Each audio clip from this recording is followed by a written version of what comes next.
Okay, ito naman tungkol to sa sa IRL tsaka sa mga vlogging kasi 'di ba? May sumisikat eh. May mga may mga personality nagpasikat sa Pilipinas eh. For example, si Vitali. Tapos kung gusto niyo gayahin si Sumali, pwede rin. Yan.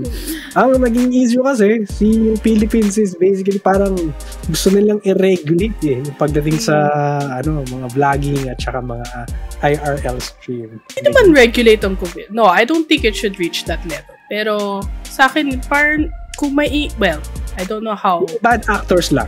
Yung sa, wag lahat. Parang ganon. Kasi ako personally, I'm not always okay with someone filming me, di ba? So, pero unrealistic naman din sabihin mo na i-inform mo lahat ng tao in the area na you enforce mo yung law. Or I'm going to record, just FYI. Di ba?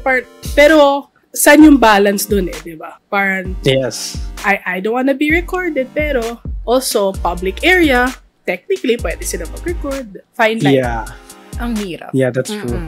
Madami silang... Kasi isa ka dito eh. Isa ka sa mga makakasuhan dito kung sakali eh. Grabe ka sa makakasuhan. Ang hirap niyan. Kasi ang dami nilang dapat i-take into consideration. Like yun na nga. Ang dami kailangan i-take into consideration. Literal, di ba? Kasi yun na nga, paano kung nagsushoot ka sa isang public place? Di ba? Kasi parang, paano yun, ang gusto yata nila is i-blur. It's either i-blur mo yung mga tao. I-mosaic mo. Gano'n. Paano yun? Parang, paano yung commission na showcase ka yung isang lugar or na kailangan talagang may tao.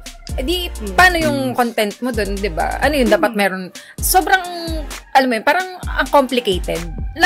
Nagigets ko naman na for good naman yung, para sa ikakabuti naman ng iba yung reason nila kung bakit may gusto silang patupad about dito. Pero, kailangan siguro nilang aralin and himayin mabuti muna kung ano yung mga rules na yan. Parang gano'n. Saka yun yung... At the same time is, will this regulation or circular will be applied equally, kumbaga? Yun, isa pa yun. Kasi baka mamaya... May professional vlogger, may mga newbie vlogger. Nako. Oo. Or yung anak ni Mayor, nagbablog. Yun, okay lang. Pero yung iba, hindi pwede. Mga ganun tipo, di ba? May penalty ba? Ano yung mga penalty? Mga ganun bang bagay? May idea tayo sa penalty, mamaya. Disclose natin kung okay lang ba? Kaya? Or wag na lang ganun. So, ano man nangyari, no? So, apparently nga, yung Philippine National Privacy Commission has recently issued guidelines that affects yung mga vloggers and mga IRL streamers. Yung new rule was released dun sa Circular Number 2025-01 which took effect noong last June 2025. So, recently lang siya nag-take in effect. Last month, basically. So, yun. Okay. Yun lang po ang mga topics namin for today. Outro! So, ayun ang mga topics natin for this podcast. So, kung may topic suggestion kayo, feel free to leave comments or mag-send kayo ng message sa amin. So, shoutout po sa mga sumusunod. Yes, shoutout sa ating mga chatters. Si MyStream, Antagonize X, sino pa ba? Si Kuma Mertz. Sakto biglang nag-chat. Si Shadow Games, si Hampi Lupi, si Kanike, si The Great, Kuya N, si Premier Avenue, nakita ko siya kanina dumaan. Kanya ka pa ba? Sino pa ba? Kaya si Avian X2, nandito rin siya. Kuya N.